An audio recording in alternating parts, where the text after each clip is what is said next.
paket stimulus ekonomi lanjutan terkait dengan hari besar keagamaan nasional, yaitu Idul Fitri 1447 Hijriah atau 2026 Masehi, sesuai dengan arahan Bapak Presiden terkait THR aparatur sipil negara pemerintah pusat, termasuk P3K, TNI Polri, serta pensiunan.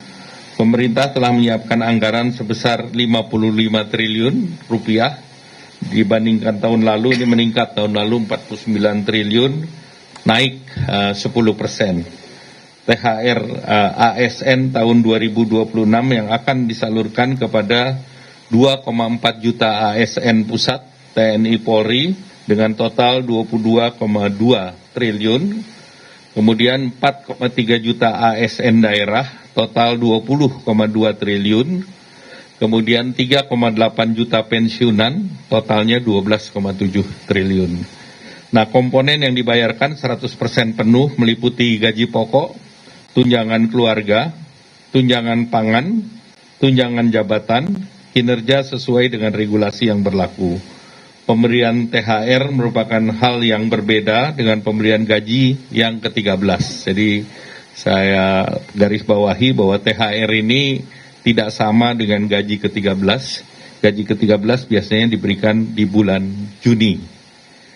Nah, pencairan THR dimulai secara bertahap sejak 26 Februari yang lalu, minggu pertama, dan THR tersebut diberikan kepada PNS, CPNS, P3K, pejabat negara, prajurit TNI, anggota Polri, pensiunan PNS, pensiunan prajurit TNI Polri, hingga pensiunan pejabat negara. Sedangkan untuk gaji 13 ya seperti biasanya dibayarkan di bulan Juni. Untuk sektor swasta, kewajibannya wajib dibayar penuh, tidak boleh dicicil, dan paling lambat dibayarkan H-7 Lebaran. Jadi THR diberikan kepada pekerja dengan masa kerja minimal 1 tahun, dan kemudian juga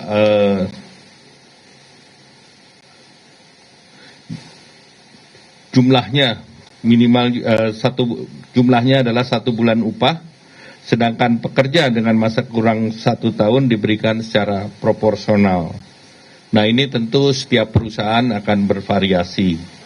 Nah, berdasarkan data dari BPJS Ketenagakerjaan, penerima upah yang tercatat adalah 26,5 juta pekerja, dan diperkirakan jumlah THR yang dibayarkan senilai 124 triliun rupiah untuk THR sektor swasta, dan ini diharapkan bisa mendorong konsumsi nasional secara signifikan. Kemudian bonus hari raya untuk ojol. Ini bonus hari raya ini telah dilakukan dengan komunikasi intensif dengan para aplikator, dan alhamdulillah komitmen kuat dari para aplikator juga diwakili dengan yang hadir pada pagi hari ini. Jumlah yang diberikan ini BHR tahun 2025 bisa mencakup kepada sekitar 850.000 mitra penerima atau pengemudi dengan nilai total 220 miliar, dan ini 2 kali dari tahun lalu.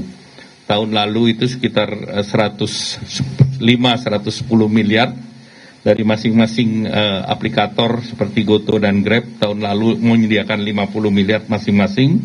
Tahun ini 100 sampai 110 miliar, meningkat 2 kali, dan penerimanya juga menerima masing-masing 400.000. Maxim juga memberikan kepada 51.000 mitra sebagai penerima BHR. Tahun lalu 1.000 mitra, jadi Maxim meningkatnya juga besar, 51.000.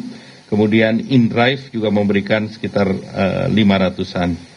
Nah, kami mendorong penyaluran dilakukan lebih awal, H-14 atau paling lambat H-7 sebelum Idul Fitri.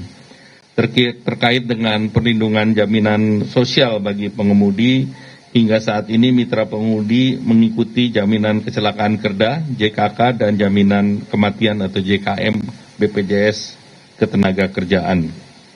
Nah, selanjutnya kita telah juga memberikan bantuan untuk diskon transportasi khusus menjelang Lebaran, nilai rupiahnya 911,16 miliar, baik dari APBN maupun non-APBN, dan bantuan yang diberikan pemerintah pada saat menjelang Lebaran nanti dalam bantuan pangan itu nilainya 14,9 triliun, berupa 10 kg beras dan 2 liter minyak goreng untuk 35,04 keluarga.